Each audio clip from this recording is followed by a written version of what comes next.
Wendy Francis is National Director of Politics at the ACL. Wendy's back with us. Wendy, welcome back to 2020. Thank you so much, Neil. As always, we really appreciate the opportunity to catch up with you.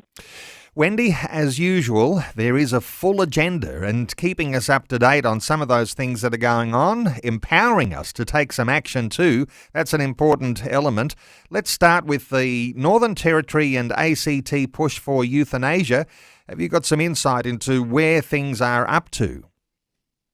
Yeah, so what's happening is that Luke Gosling, who is one of the members of parliament in the Northern Territory, he's situated up in Darwin, he's introduced the intention to bring forward a bill that would overturn Kevin Andrews' bill. Now, it's a little bit long-winded to say that, but what the bill, Kevin Andrews' bill, was that the territories did not have the ability to introduce euthanasia into the territories.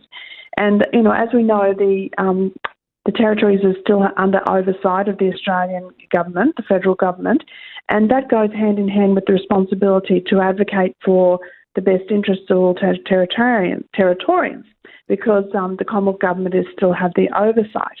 So this doesn't just apply to financial liabilities, but it's also about some of these important issues. So Luke Gosling is saying, look, this is all about just giving the rights back to the territories. But the only right that the Kevin Andrews bill actually affects is the right to introduce euthanasia. So this is all about euthanasia in the territories.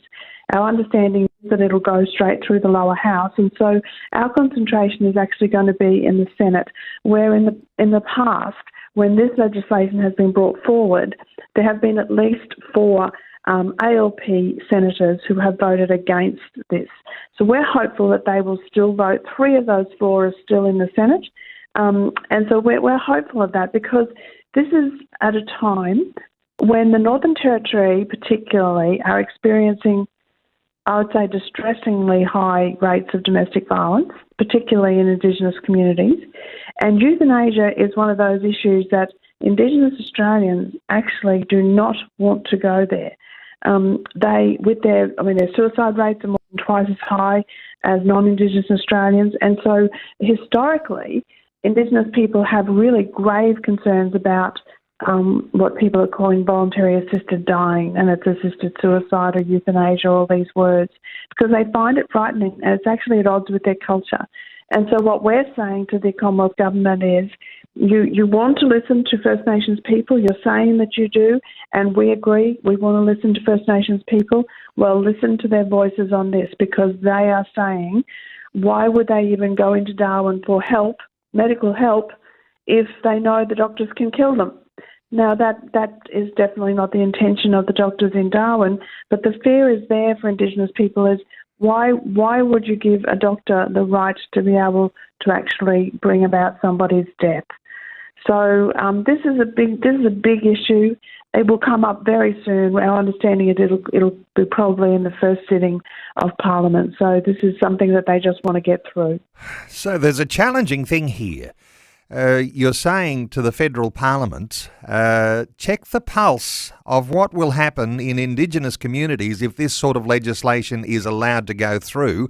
That's very, very challenging. And for people in Aboriginal and Torres Strait Islander communities, they'll know better than anyone how the reaction would be if they were able to pursue those sorts of voluntary assisted dying laws. So the federal parliament, it's likely to go through the lower house. You're focusing your attention on the upper house, where there is possibility to stop this, but that'll be challenging too. Likelihood, Wendy, that MPs will have a conscience vote on this on all sides. Is that an advantage or a disadvantage, do you think? Well, we always want people to have the free will to make a decision on these important issues, but we also like parties to actually make a stand on things that their communities, the people who voted them in, want to see happen. So I spoke to Jacinta Price over the weekend, Senator Jacinta Price, and she's going to be a good, strong voice on this. But there are, as I say, some people in the Labor Party. But our concern is that in the coalition there will be people who agree with this, because they want to be the ones who say, of course we want to give rights back to the territories. But this is not all about rights back to the territories. Indigenous communities, they actually believe euthanasia is abhorrent. They're frightened by it. It is certainly at odds with the way they deal with dying culturally. But they are the ones who will not be the ones who are involved in campaigns in the Northern Territory against euthanasia, because it's often white voices that we hear, not necessarily the people of the communities.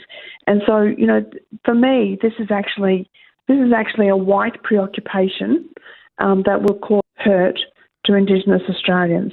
And we're hoping to stop it before it gets to the discussion around euthanasia, because even that will be distressing.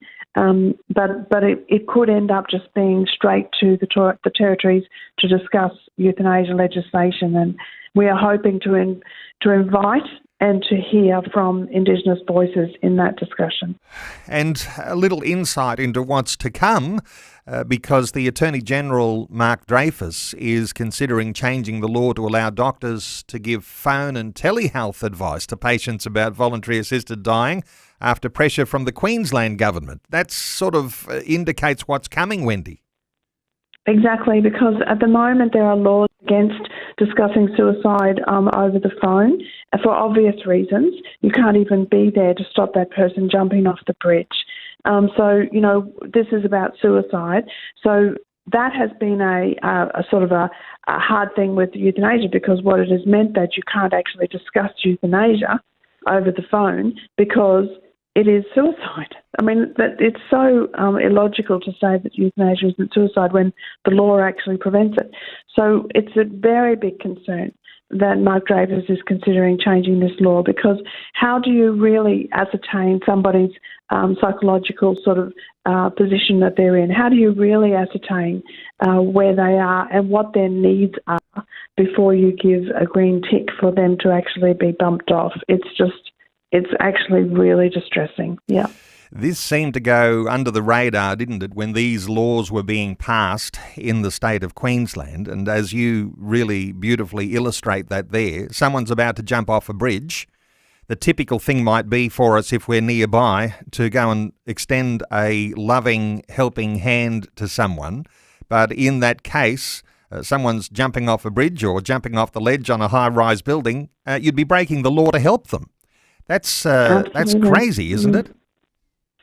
It is crazy, because when we're talking about people who want to end their life, then we want to find out what are the problems, how can we fix them? And so, there are so many gaps in our family networks these days, that this is where churches are so incredibly helpful, because they often step in when there's gaps in family networks. And for many people who want to take their own lives, a big part of that is not wanting to be a burden on society. And so how terrible is it that we would get to the stage where we would agree that somebody is a burden and allow them to take their own lives for that reason? It's a very bad look, isn't it, for our society when we are talking about allowing people to take their own lives because of a perceived burden on society. And I imagine you've just got to keep talking about this with MPs, with senators, with people who are in your local community and who are legislators at a state or territory level, as well as those at a federal level. Hey, there's other big things that are happening. Let's touch on those developments that are going on in Tasmania, Wendy. Oppressive laws that are proposed there. Law even extends to the sorts of conversations that you might have around the family. Around your kitchen table. It's a little bit intrusive, don't you think, when governments propose to legislate how you can talk to your own children? Incredibly intrusive. And, one of the human rights that we have is to be able to raise our children in our beliefs. And so this would have even far-reaching restrictions on your biblical beliefs and your private conversations with your children. Because if a child then goes to school and says, no, my mum says you can't change gender, then that can actually be investigated, and the child could be taken from those parents, and the parents could actually be put in jail. And you've got this crazy situation where doctors and counsellors would need to abandon their medical and clinical training to fit in with a new ideological agenda. Somehow or other, you've got to look for solutions, haven't you? Correct. And one of the problems with that is that the doctors and counsellors who are wanting to do the very best for children are actually absenting themselves now from these conversations because they don't want to affirm a child in transitioning, but neither do they want to end up being in jail themselves. So they're just getting out of it. So what we're finding is that the counsellors and medical practitioners that are left are the ones that are happy to affirm a child's misunderstanding of who they actually are. And so a child in a kindergarten wanting to be a boy rather than a girl can very quickly find themselves on a conveyor belt of transitioning and be regretful away to not even very far in the future, but already the damage has been done. And this is a diabolical thing that we're doing to our children. And I really do believe that this is a form of child abuse. We're reminded that kids and teenagers can't reverse the physical effects of the surgical procedures that they are opting for. There is some action that listeners can take today, Wendy. There's a petition, a parliamentary petition. How can listeners access that and have their name at least added to a petition list? So you can just go to the Tasmanian parliamentary website and find it there, but we do have a link on our website as well, so acl.org.au, and we also have a write-in campaign on the ACL website. So it's the more voices, but also the more signatures that we get on that, the better. There is a petition also calling for this to happen, and it's much higher than ours at the moment. So we really encourage, and when I say ours, it's actually not an ACL. The parliamentary petition is not an ACL petition. It was a concerned person who we have really joined with to push back on this. So, yeah, there's a parliamentary petition and also a writing campaign. Both links will be found on your ACL website. Now, Wendy, the next state election is on the horizon, the Victorian state election, and ACL is calling Christians to be in prayer at this time, just a few months away. What are your thoughts here around calling for the nation to be praying for the state of Victoria? Victoria is a dark place in many different ways, and what we've seen over the last two terms of government is that not only has the Andrews government shifted Victoria right away from conservative values through everything that they've been bringing in, but that has affected our entire nation. And so much of what has been brought into Victoria has then been brought in other states. And so the concern for us is that not only is Daniel Andrews' government so incredibly anti-Christian, that what we're seeing is that the opposition is not standing up for conservative or their base values, because they're also sort of trying to pander to minority groups that I would have to say logically it doesn't even make sense to me, honestly, Neil, because the minority groups that they're trying to appeal to will never vote for the conservative parties. So, but their very base they seem to be abandoning, and so we're just calling people to really pray. We will be running a strong campaign in Victoria. We're not sure how to do that yet. There are some excellent candidates, and so we will be supporting them. But a lot of what we've seen, gender theory and identity politics, a lot of that has come out of Victoria. And, hostility towards Christian faith is on the rise there. We are asking Christians across the nation, not just Victorians, but across the nation to pray for Victoria and specifically for this upcoming election in November. I know there'll be listeners who'll be very heartened to hear the Australian Christian Lobby calling for prayer from Christian believers right around the nation, because being on our knees in the courts of the Lord is not a weakness. That's actually a real strength, calling on God to intervene in circumstances that are taking our nation, as you say, even towards hostility towards Christian faith. It's on the rise, and it's demonstrated in what's been going on in Victoria over these past two terms. Hey, Wendy, the Babylon miniseries has been announced. Give us some thoughts here. It's The Truth of It Live. What is Babylon all about? So Martin has been doing a lot of research on this, and he's got a miniseries happening. So it's Sydney, Canberra and Melbourne. And they're all different topics, Babylon Rising, Babylon Reigning and Babylon Falling. And it's through September, October, November. There is a trailer on our ACL website for people to understand more about what he's saying, but he's really wanting to call Australians back to an understanding of God and to an understanding of how far we have actually fallen. So we already have a reserve list because we do expect this to sell out. Thousands of people came to our last Truth of It Live events and they were not in Sydney, Canberra, Melbourne. So this time it's Sydney, Canberra, Melbourne, and they're pretty dark places, to be honest, but we'll be shedding some light there. And Martin Niles, an outstanding communicator, as so many of our listeners will recognise, and to be a part of this Babylon mini-series, let me give the dates in Sydney. Babylon Rising, Saturday the 24th of September. In Canberra, Babylon Reigning, Saturday the 29th of October.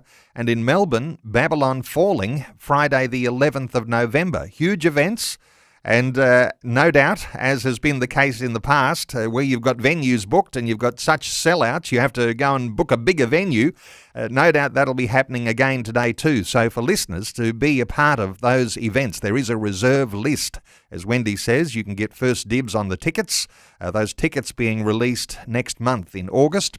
You can go to the ACL website at acl.org.au. There's a trailer there. And don't miss what's happening with the Babylon mini-series coming to your community, especially for those listeners in Sydney or those who are around Canberra or those who are in Melbourne. Wendy Francis, always outstanding insights. You've got a lot on your plate as things begin to heat up later this year as we move towards that Victorian state election. Undoubtedly, we'll have lots of good commentary from you as that time comes. But Wendy, thank you so much for joining us once again today on 2020. Thank you, Neil. God bless you.